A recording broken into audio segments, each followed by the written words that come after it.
한반도를 떠난 외의 세력은 바다로 향했다. 그들에겐 새로운 땅이 필요했다. 역사를 다시 이어나갈 영토. 일찍이외는 한반도에 있었다.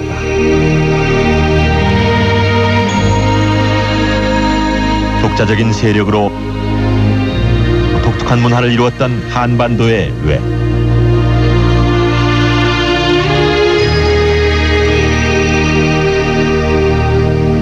그들이 배를 저어 닿은 곳은 일본 열도였다. 그러나 한반도에서의 그들의 짧은 역사를 기억하는 이는 아무도 없었다.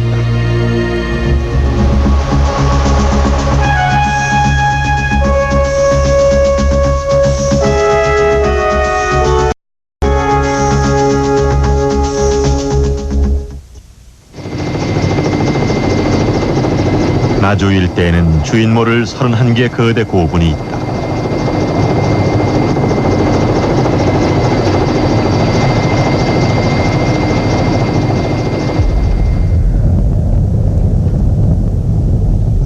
백제와 신라의 왕급 무덤에 뒤지지 않는 규모.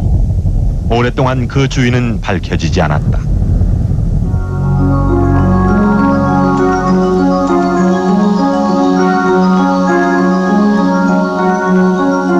무덤 안에는 거대한 옹관들이 들어있었고 거기에서 쏟아져 나온 엄청난 유물들.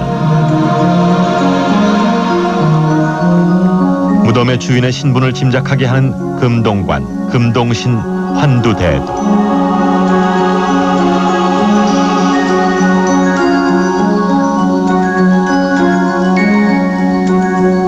유물은 한 가지 분명한 사실을 알려주었다. 나주는 고대 어느 강력한 세력의 중심지였다. 거대 고분 안에 잠들어 있던 옹관의 주인, 옹관을 만들고 거대 봉분 안에 매장한 이들, 그들은 다름 아닌 한반도의 외였다.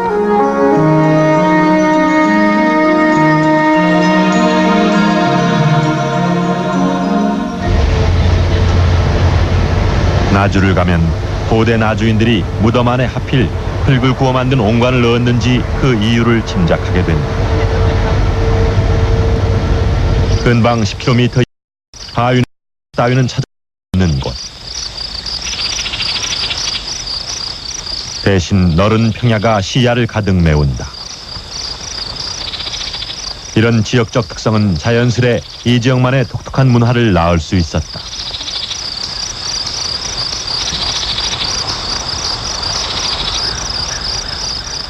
기름진 평야는 많은 인구를 먹여 살릴 수 있는 경제적 토대가 되었다. 지배 세력은 그런 노동력을 이용해 거대 고분을 축조했다.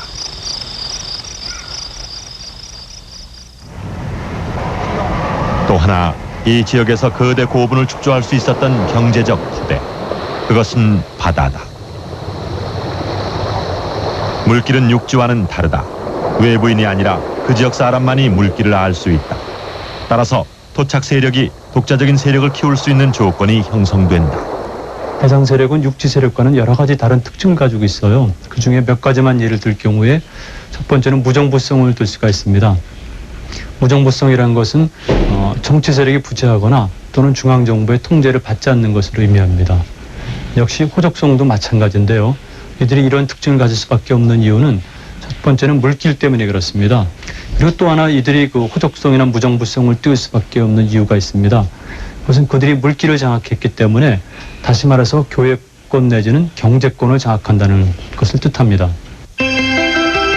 나주에서도 특히 대형 고분이 밀집해 있는 곳은 나주의 반남면 그리고 다시면이다. 한반도 외 세력의 중심지는 특히 이 두 곳이었을 가능성이 크다. 반남면은 영산강의 큰 지류인 삼포강 상류가 관통을 하고 그 가운데 완만한 넓은 평야가 펼쳐져 있다. 그리고 그 평야의 중앙에 해발 90여 미터의 자미산이 솟아있다. 자미산에는 독특한 계단식 성곽인 자미산성의 흔적이 남아있다. 정상을 중심으로 주위를 둘러서 수직으로 깎아내리고 다시 평탄면을 조성한 계단식 축조 양식을 보여주고 있다. 그 축조 양식으로 봐서 옹관 고분이 축조된 시기와 함께 지어진 것으로 보인다. 신촌리 구호분도 바로 이 반남면에 속해 있는 고분이다. 5세기에서 6세기 사이에 축조된 이 고분에서는 단연 한 세력의 수장으로 짐작되는 유물이 출토됐다. 그것으로 추정해 볼 수 있는 것은 5, 6세기경 반남면이 영산강 유역에서 단연 최강의 세력 집단으로 군림했다는 사실이다. 그 반남면을 수호하기 위해 지어졌을 자미산성, 그리고 반남면에서 발견되는 거대 고분, 산성과 고분은 고대 정치 세력 집단을 뒷받침해주는 유력한 증거다. 고대 나주 지역은 우선 이 반남면을 중심으로 발전해 갔을 것이다. 그리고 다시면은 남동 방향으로 영산강 본류가 흐르고 있고 그 연변에 많은 고분군이 산재해 있다. 지금은 농업을 중심으로 하는 작은 면에 불과하지만 다시면은 외 세력이 가장 늦게까지 머물렀던 곳으로 추측된다. 당시 늦은 시기까지 옹관을 쓰는 전통을 유지해갔기 때문이다. 다시면 회진 마을에는 지금은 그 흔적조차 찾기 힘들지만 역시 토성이 있다고 한다. 요거는 저기요. 성이 얘가 질 나고 그 조금 저쪽으로 가서 따라졌는데 가서 뭐 바우가 있고 살짝 그 못하니까 저리 원래 토성이 다 되었는데 밭 치워부른 것도 그랬거든. 다시면 일대를 수호했던 회진 토성. 흙으로 관을 만든 것도 그러하려니와 흙으로 성을 쌓은 것도 이 지역의 독특한 문화가 아닐 수 없다. 다시면의 옹관묘 세력은 이 회진 토성을 중심으로 이웃의 반남면 옹관묘 세력을 견제했을 것이다. 다시면에서 발견된 대표적인 고분이 도감리 고분. 어느 문중의 무덤이라 해서 다행히 도구를 미연한 이 고분에서도 무덤 주인의 신분을 나타내는 금동신이 나왔다. 이 고분으로 보아 6세기 전반경에 다시면은 반남면 세력에 버금가는 유력한 세력 집단이 군림하고 있었던 것 같다. 즉 옹관묘 세력은 이 나주 일대에서 서로를 견제하며 공통의 문화를 만들어간 것이다. 고대 도시 나주는 백제가 웅진으로 천도하는 5세기 말까지 발전을 거듭해간다. 백제 고분보다 더 큰 규모의 고분을 만들어도 간섭을 받지 않을 정도였다.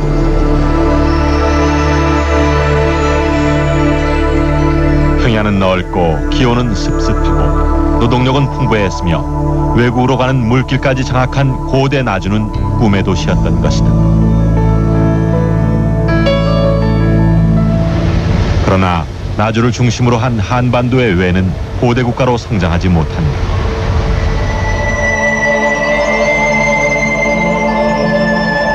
수십 개 고분이 있다는 자체가 아직 주도권을 장악한 유일한 세력이 등장하지 않았다는 증거다. 그러는 사이 백제가 이 지방을 복속한 것이다. 그러나 고분의 크기로 봐서 백제와의 관계는 거의 대등했을 것으로 판단된다. 이렇다면 중앙정부에서 관직을 받습니다. 그리고 필요에 따라서는 거기에 반대급부를 제공하는데 그 중에는 때로는 군사력을 제공한다든가 그리고 이제 무엇보다도 중요한 것은 바로 그 교육에서 얻어지는 물품들을 그것들을 중앙정부에 납품하는 것이죠. 영산강 일대에 대한 백제 전략은 당시 대외 관계에 의해 잠시 유보된다. 고구려와의 크고 작은 싸움에 전력하던 때라 영산강 일대의 강한 통치권을 행사하지 않은 것이다. 백제 방치로 세력을 키워갈 수 있었던 한반도의 외는 급기야 백제와 신라를 위협할 정도로 성장한다.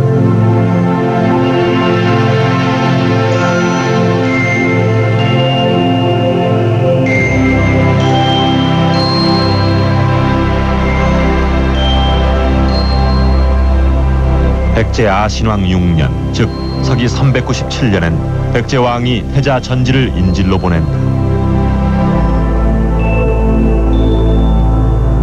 고구려를 견제하기 위해 백제는 외 세력의 도움이 절실했을 것이다. 그리고 신라 실성왕 1년 서기 402년엔 내무랑이 아들 미사흔을 인질로 보낸다. 신라와 백제가 인질을 보내올 정도로 강력했던 외, 신라와 백제가 화친의 의미로 인질을 보냈다 쳐도 삼국사기엔 외가 수시로 신라를 침범한 내용이 나온다.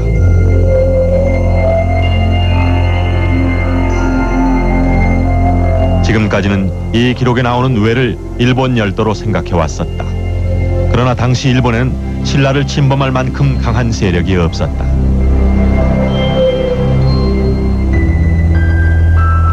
당시 일본 열도는 100여 개의 소국으로 나뉘어져 전투에 전투를 거듭하고 있었던 때, 통일 정권이 들어서기 전 시기였다. 당시엔 수많은 대형 고분들이 세워졌는데 그것은 호족들의 세력 과시용이었다.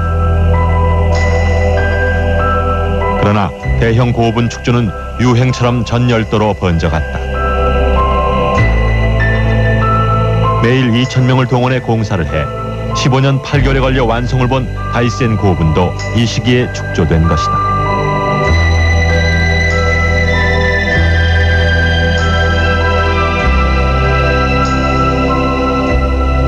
그들은 왜 이런 엄청난 노동력을 동원해 대형 고분을 축조했을까?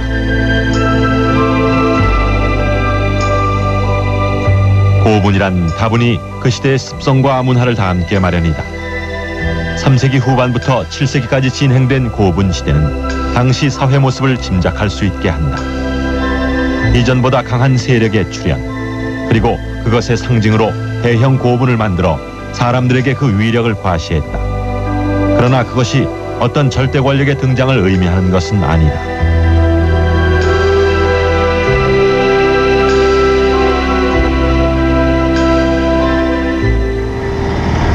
고분시대 대형 고분의 축조는 오히려 권력의 분립을 의미한다.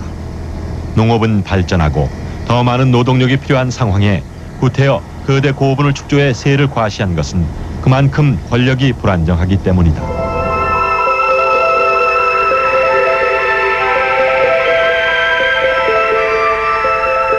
일본에서의 통일 정권은 오히려 이런 거대 고분의 자취를 감추기 시작하는 7세기에 성립한다. 20年ぐらい前はね、大学入試に大和は日本をいつ統一したか4世紀と書かないと大学はできないですね。とか現在はね、ずっと下げてきてね、7世紀ぐらいでしょうと。むしろ前方後円墳なんかがなくなる、つまり中央の政府の力が強くなってね、それぞれの豪族たち勝手に大きな墓ができませんよと、そういうのになるのは7世紀だと。だからむしろ現在ではね、統一は7世紀と。そしてその頃になったら古代史の方でもね、大法律令な法律ができますとね。 신라 백제가 인질까지 보내 화친을 구했던 외, 그것은 일본 열도가 아니라 한반도의 외였다.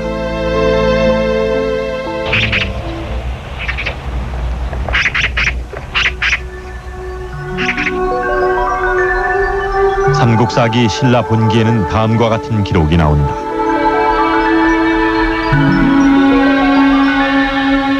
벌휴 이사금 10년 6월 외국에 큰 흉년이 들어 그 나라 사람으로 밥을 빌러 온 자가 1000여 명이었다.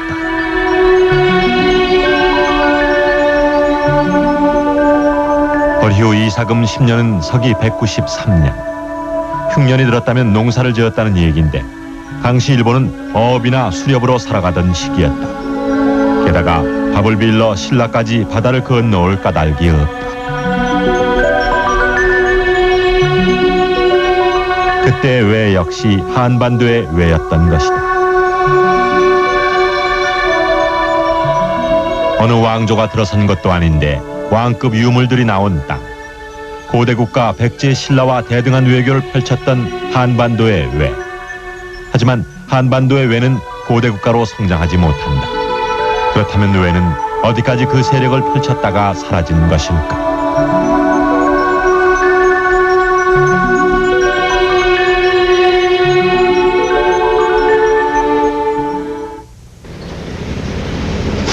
최근에 한반도 외 세력의 범위를 짐작하게 하는 고분이 발견됐다. 전북 익산의 주구묘 발굴 현장. 이 고분에서도 원통형 토기가 발굴됐다. 시체 주변에 둘러진 것으로 보아 영산강 유역과 같은 세력의 고분임을 알 수 있었다. 이 고분에서도 주구의 흔적이 보였다. 무덤 주변을 둘러싼 도랑, 영산강 유역과 같은 형식이다.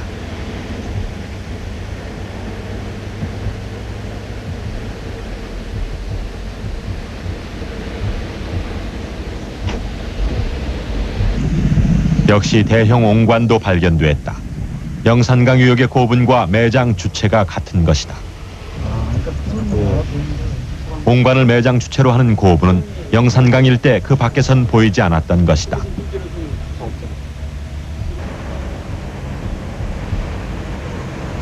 약 3세기경에 만들어진 이 주구묘는 영산강 유역의 고분보다 더 이른 시기에 만들어진 것으로 보인다.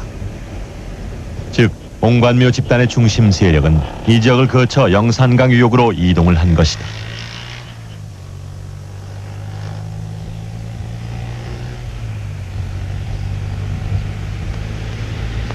그리고 이러한 부분이 입지한 위치 있죠. 입지 조건.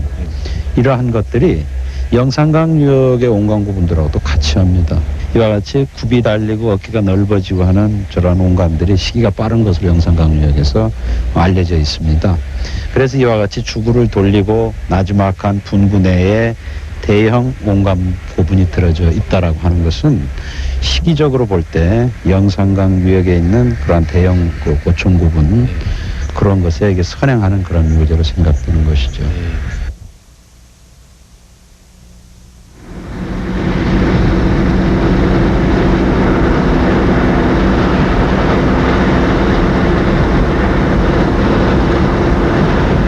옹관묘 집단의 중심 세력은 이후 남쪽으로 내려가 한반도의 외 세력으로 성장했던 것 같다. 서해안 고속도로 건설 현장.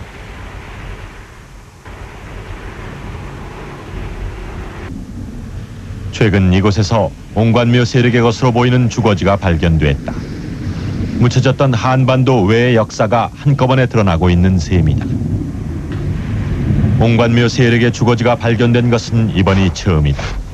이 주거지는 약 4세기에서 5세기 사이의 것으로 추정되는데 당시 옹관묘 세력의 생활상을 보여주고 있다. 대체적으로 한 5세기를 중심으로 그 4세기부터 6세기에 걸친 주거지라고 판단되는데요. 불탄 흔적을 보면은 벽체에 나무나 이 판자를 댔고요. 그 한 중간에는 당시에 아궁이 또는 혹은 이 부뚜막 시설로 추정이 되고 있습니다. 결국 영산강 유역에 자리 잡았던 그 옹관 고분 집단들의 그 생활터였던 그런 걸로 짐작이 됩니다. 주거지엔 직경 30m의 고분의 흔적도 발견됐다. 여기는 막 한증막인데? 방형 고분의 주구가 있었던 자리. 주구에는 10여 개의 원통형 토기가 나왔다. 재질이나 방식으로 보아 이 주거지의 옹관묘 집단이 직접 만들었던 것이 분명하다. 역시 매장 주체는 옹관묘다. 옹관묘 세력, 즉 한반도의 외 세력은 주구묘 단계에서 점차 남하해 한반도 서남 해안에 완전히 정착했던 것으로 보인다. 그러는 사이 옹관의 모양에도 변화가 생겼다. 초기에는 끝이 비교적 뾰족하고 입구가 오목하게 들어갔으나 옹관묘 고분이 축조되는 시기에 들어서면 끝이 완전히 U자형으로 뭉툭해진다.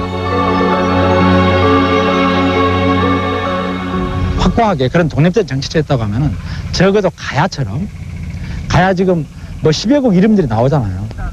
그러니까 그런 것처럼 그 중국 기록이건 우리 기록이건 일본 기록이건 삼국 기록 속에서 한두 줄쯤은 나와야 그게 가능하지 않겠느냐는 얘기죠.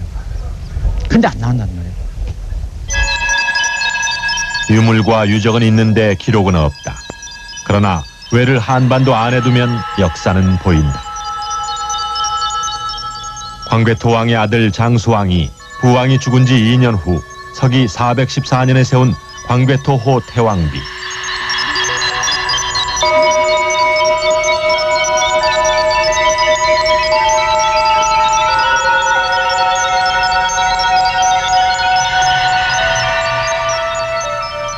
서기 400년 한반도 남부를 긴장시키는 일대 사건이 벌어진다.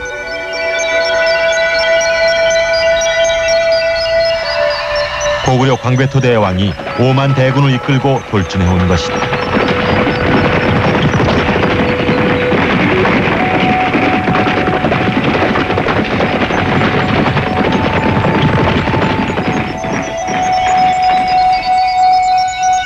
비문에는 당시의 상황이 비교적 상세히 기록돼 있다.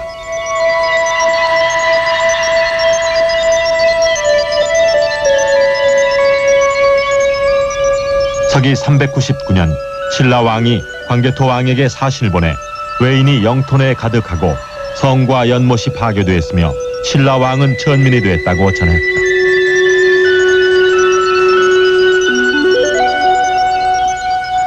기록은 또 전한다. 1년 후 서기 400년 광괴토 대왕의 군대가 내려왔을 때 신라의 성 안에 외인이 가득했다.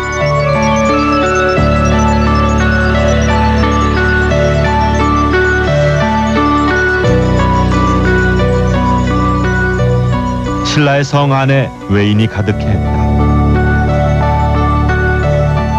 서기 400년에 외가 1년 동안 신라 영토 안에 가득하다는 것이 가능한 일인가?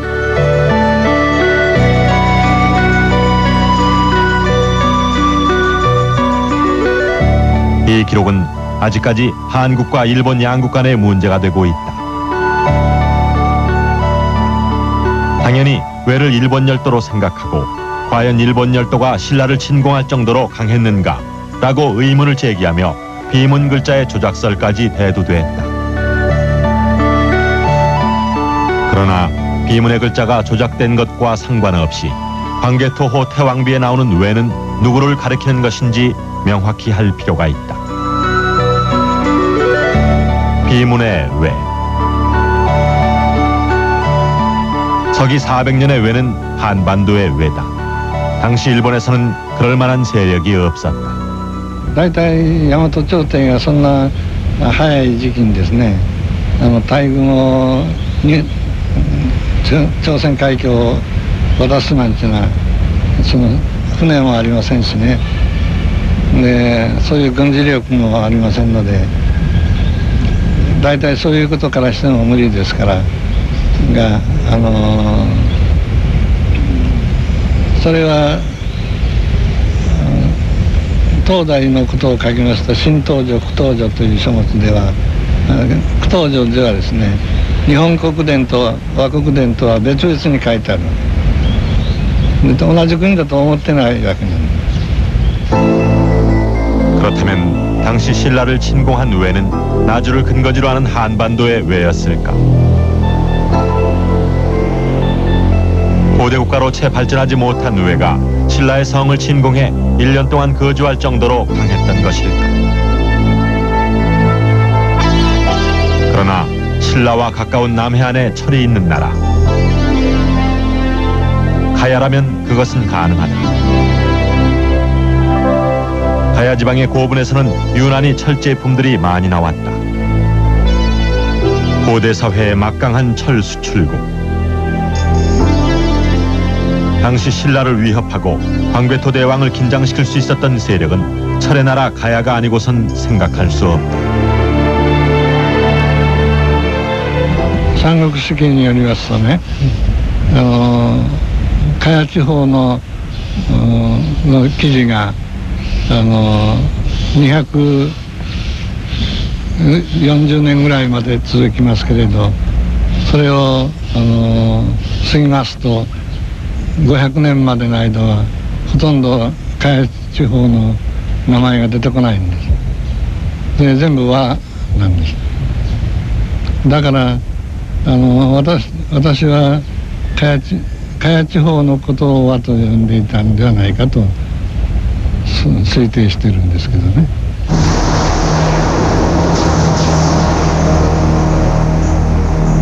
이노우에 교수가 주장하는 고대 외는 가야지방을 중심으로 하는 지역이다. 연맹국가인 가야도 한반도 내의 외였다는 것이다. で韓国の古代史ではですね、高句麗を含めて新羅に南接している、南で接している国を言うというふうに、それが主力で、大体三国維持の、説話記事を取り出しますと10ありますが、そのうちの8つまでが南接している、新羅に南接している。であとの2つが北九州、あるいは大和朝廷を指すということに。 그런데 왜 가야를 광개토호 태왕비에선 외라고 표현했을까? 그리고 가야 지방의 외와 나주 지방의 외, 그것은 또 어떤 관계였을까?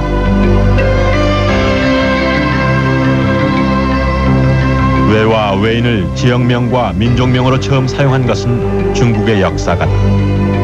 그들의 입장에서 보면 외인은 먼 곳에 살며 정치적으로 문화적으로 그다지 깊은 관계가 아닌 관심 밖의 외국인이었다. 변방의 소수 민족이라는 얘기다. 우리 민족을 동이족, 동쪽의 오랑캐로도 불렀던 것처럼 중국 역사서는 한반도 남부 해안, 바다와 접해 있는 곳에 사는 사람들을 통틀어 외라 표기한 것이다. 고대 국가로 채 발돋움하지 못하고 연맹 국가로 끝난 가야.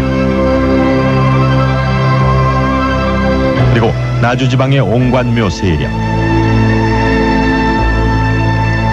그들은 모두 중국의 사서에 외라 기록됐고, 그것은 옹관묘 세력이 백제로, 가야가 신라로 통합될 때까지 계속된 것이다.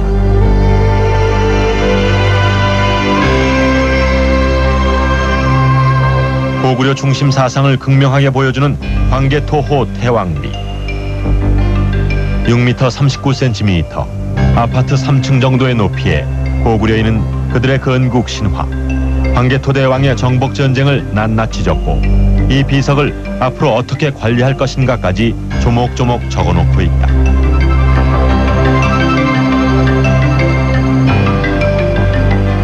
당시 고구려는 가야든 외든 그저 남쪽 해안의 작은 부족이라는 중국의 관념을 그대로 받아들였던 것 같다. 비문 기록에 의하면 광개토 대왕은 외를 쫓아 임나가라까지 추격한다. 외 배후라고 기록돼 있는 임나가라. 임나가라는 한때 임나 일본부가 설치돼 한반도 이남을 일본이 지배했다는 주장이 있었던 곳이다. 철정이다. 철정이라는 것은 그 철판입니다. 그것을 가야 지방에서 약탈해 오는 거다. 그 다음에는 거기에서 선진 기술자들을 다리고 오는 거다. 와서 그 철정을 가지고 무기를 만들어 가지고 야마토 정권은 결정적인 무력국의 국가가 되었다. 다른 데 비해서.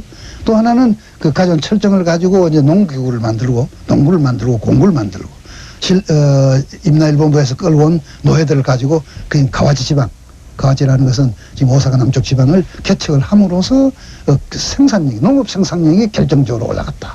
올라간 농업 생산력과 군사력을 가지고 일본 야마토 정권은 절대적인 국가로 됐다. 그러나 그들의 주장은 앞뒤가 맞지 않는다. 철이 나지 않았던 일본이 가야 지방을 지배했을 리 없다. 광개토 대왕이 외 배후를 쫓아 추격해 나갔다는 임나가라는 한반도 외 세력의 또 다른 중심지였던 것이다.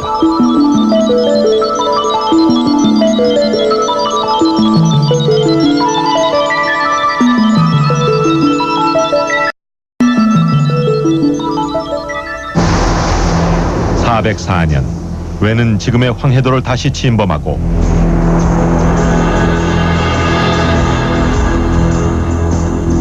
광개토 대왕은 또다시 군사를 동원해 왜를 격파한다.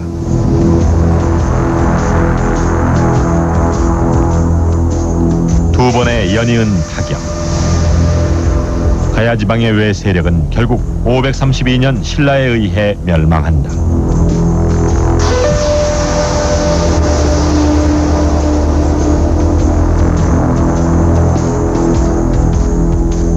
하지만 가야 지방의 왜그 세력은 당시 최전성 시절의 고구려를 위협할 만큼 강한 존재였다. 가야 지방의 왜는 결국 신라에 의해 멸망한다. 그러나 일부 세력은 신라에 복속하지 않고 일본 열도로 건너왔다. 그 흔적이 남아있는 일본 오사카.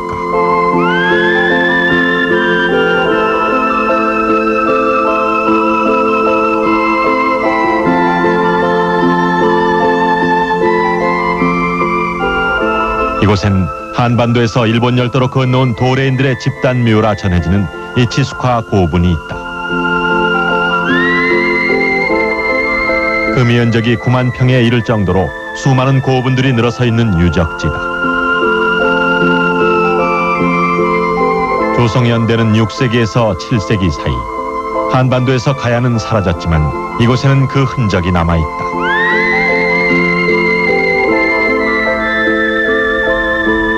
여기에서 철갑옷이 나온 것이다. 모양도 만든 기술도 가야 것과 똑같은 모습이다.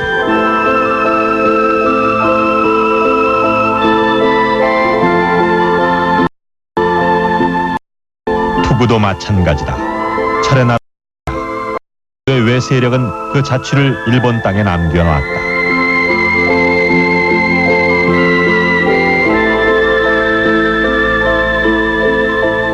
가야 지방의 왜는 이전부터 일본 열도와 교류를 하면서 철과 재련수를 건네주었다.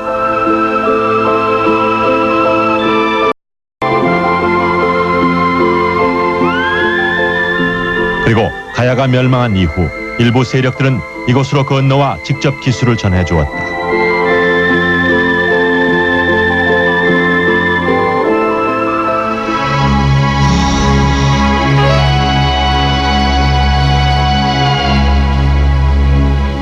한편 나주를 중심으로 한 세력은 백제의 수도 그 독자성을 위협당한다.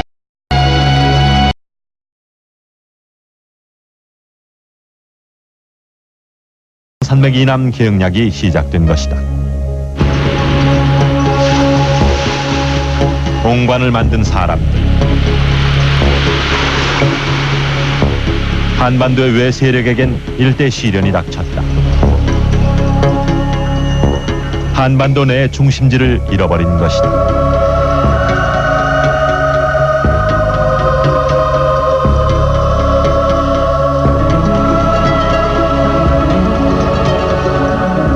백제와 신라가 인지를 보내 화친을 요구하고 광개토 대왕이 군사 5만을 보내 제압해야 했을 만큼 강성했던 한반도의 외.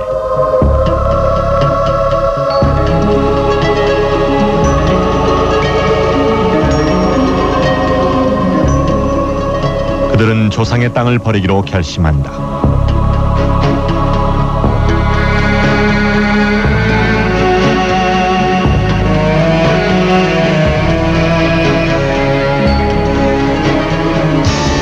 그들이 시선을 돌린 곳은 바다였다.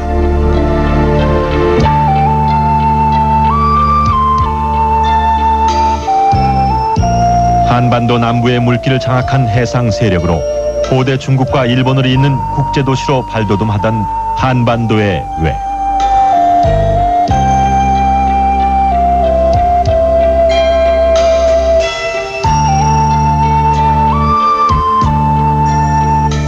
그들은 익숙한 물길을 따라 몇 날 며칠 항해했다.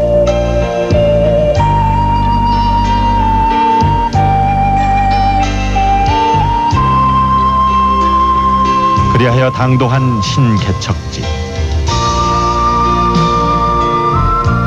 그들이 처음 본 것은 일본 열도 큐슈의 유명해. 새로운 역사를 이어갈 땅이 눈앞에 펼쳐져 있었다.